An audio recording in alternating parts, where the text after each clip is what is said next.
Sejam muito bem-vindos a esta apresentação visual. Hoje, a gente tem uma oportunidade simplesmente incrível de explorar as profundezas da nossa identidade, da nossa memória e de como seremos lembrados pelo tempo. Sabe, nosso ponto de partida é a genial e super provocativa exploração filosófica da obra de Milan Kundera. É o tipo de tema que bate na porta de todo mundo. Quem a gente é de verdade e o que deixamos para trás quando partimos. Essa aqui é a nossa principal fonte de estudo de hoje.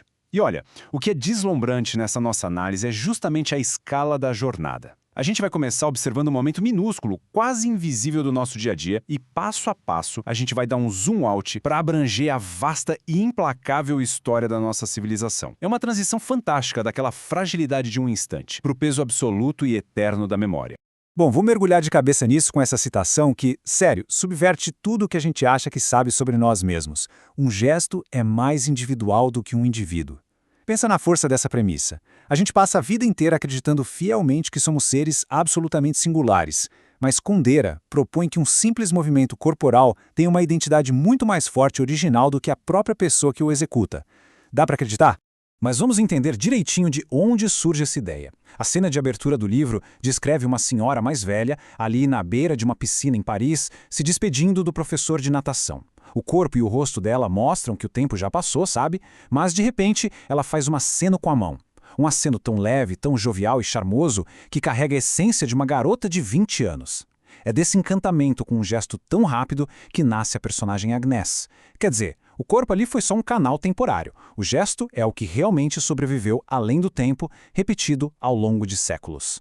Agora, o que é de explodir a mente nessa ideia é como a obra eleva isso para um patamar quase cósmico através de uma metáfora genial, o computador do Criador. Imagina que a humanidade é apenas um vasto programa biológico que deram um play no universo e deixaram lá rodando sem nenhuma intervenção divina direta. É um experimento mental lindíssimo e, convenhamos, um pouco melancólico também. Nessa visão, a gente não foi esculpido um a um de forma especial, não. Nós somos produzidos em massa, bilhões de cópias derivadas de um único protótipo básico chamado ser humano.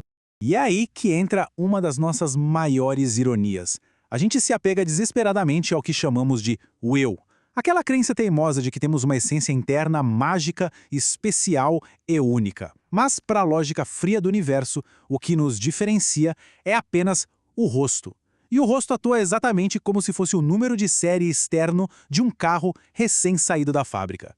Nosso rosto é um puro acidente biológico, mas é nele que a gente deposita toda a prova da nossa suposta existência exclusiva. Essa nossa necessidade maluca de nos diferenciarmos acaba sendo construída nas situações mais banais que vocês possam imaginar. Imagina a cena. Agnès está sentada numa sauna, relaxando, quando uma mulher desconhecida entra e, do nada, em voz alta, começa a despejar informações sobre ela mesma. Ela faz questão de anunciar para todo mundo ali que adora banhos frios, que detesta banhos quentes, que despreza a modéstia. Mas por que ela faz isso com tanta militância? Porque como somos todos meros protótipos de fábrica, a gente se esforça de um jeito super artificial para construir uma personalidade através de gostinhos triviais. A gente usa essas pequenas preferências como escudos para provar para o mundo que sim somos indivíduos únicos. E aí a gente chega num ponto crucial aqui, que é esse número bem alarmante, 223. Agnes, ao folhear uma revista comum, conta metodicamente 223 rostos impressos ali naquelas páginas. Ao encarar essa multidão de imagens aglomeradas, a ilusão da individualidade simplesmente desmorona na cabeça dela. Ela percebe, com uma clareza esmagadora, que não está olhando para pessoas únicas, mas para variantes caóticas e intermináveis de um mesmíssimo modelo humano. No fim das contas, a repetição nos esvazia. O que nos traz direto para a tragédia dos nossos tempos, que aliás é maravilhosamente resumida nessa frase. O direito da câmera foi colocado acima de todos os direitos. Pensa bem, se em outras eras a humanidade se sentia vigiada e julgada pelo invisível olho de Deus, hoje nós mesmos criamos o nosso próprio vigilante implacável. A lente fotográfica está em todo lugar. Ela exige que cada momento, seja de dor, alegria ou intimidade, seja arquivado e exposto, apagando aquele nosso sagrado direito de não ser visto e extinguindo a beleza tão profunda que existe na solidão. Nesse ponto, é super importante notar como a genialidade dessa obra funciona na sua estrutura. Essa busca incessante pela imagem, pelo ego e pela forma como seremos lembrados não é um fenômeno isolado da modernidade. O autor costura a narrativa transcendendo as fronteiras da geografia e do tempo. A gente não fica preso só lá na Paris moderna. De repente, o texto nos puxa num salto temporal e nos transporta brilhantemente direto para os salões europeus super requintados do século XIX. Mais especificamente para Weimar, lá em 1811. A narrativa joga a gente bem no meio de uma confusão que, olha, mais parece roteiro de comédia de erros, mas revela demais sobre a nossa natureza.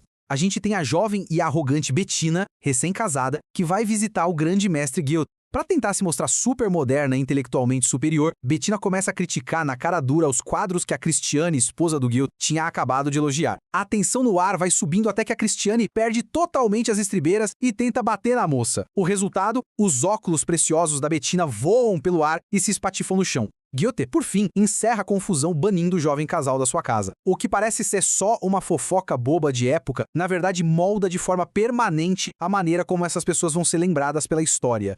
Pois é, furiosa depois de ser expulsa, a Bettina cria esse insulto célebre sobre a esposa de Goethe que ecoou por todos os salões de Weimar na época. E essa frase pegou de um jeito tão forte que viajou intacta por centenas de anos. E sabe o que isso nos ensina? Uma lição formidável e um tanto terrível.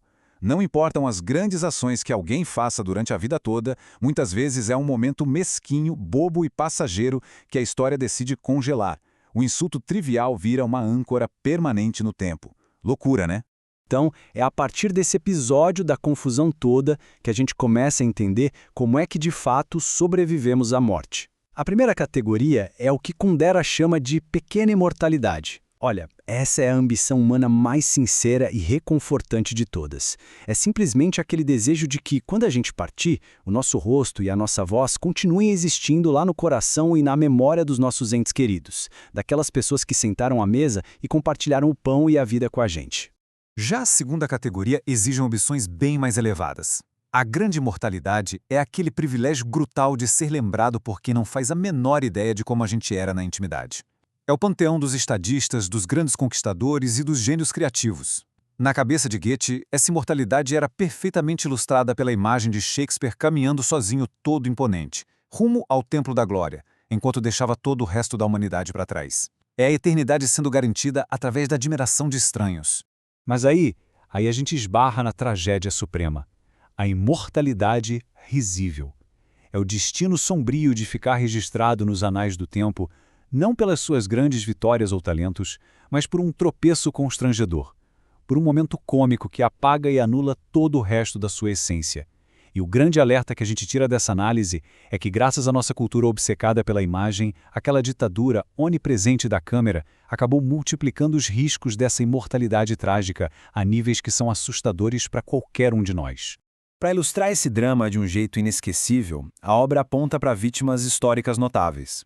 A gente tem o Tycho Brahe, um dos maiores astrônomos do seu tempo, que nos livros populares muitas vezes é reduzido ao cara que arrebentou a própria bexiga por excesso de educação num banquete real. Ou o Jimmy Carter, cujo esforço imenso para provar sua vitalidade atlética para a nação terminou com as câmeras capturando um colapso exausto e assustador. E claro, a Christiane Goethe, que perdeu toda a sua complexidade como pessoa para ser eternizada com aquele rótulo cômico de salsichona louca. É literalmente a história brincando de forma cruel com os legados humanos. Bom, toda essa reflexão culmina no experimento mental mais fantástico de toda a narrativa. A personagem Agnès devaneia sobre a chegada de um ser de outra galáxia ali na casa dela. E a beleza e a tristeza desse visitante cósmico moram no fato de que ele é completamente incapaz de entender as nossas amarras mundanas. Para ele não faz o menor sentido usar o rosto para diferenciar indivíduos, e ele simplesmente não consegue processar aquele artifício do amor romântico do jeito que a gente usa aqui na Terra, que muitas vezes acaba sendo só uma âncora que a gente inventa para suportar o vazio da existência social. E esse encontro com o visitante cósmico nos empurra para a última e inevitável provocação. Se amanhã fôssemos desligados daquele computador do Criador, livres da obrigação de defender nossos banhos frios e o nosso suposto eu, e se dessem para a gente uma chance real de reescrever a existência num outro plano, será que a gente escolheria perpetuar essas mesmíssimas ilusões frágeis de identidade de legado romântico? Ou será que teríamos a bravura de existir de um jeito que hoje a gente sequer consegue imaginar? Fica aí o convite para que todos repensem o valor daquilo que tentam eternizar nas próprias vidas. Muito obrigado por acompanharem esta apresentação até o fim e até a próxima reflexão.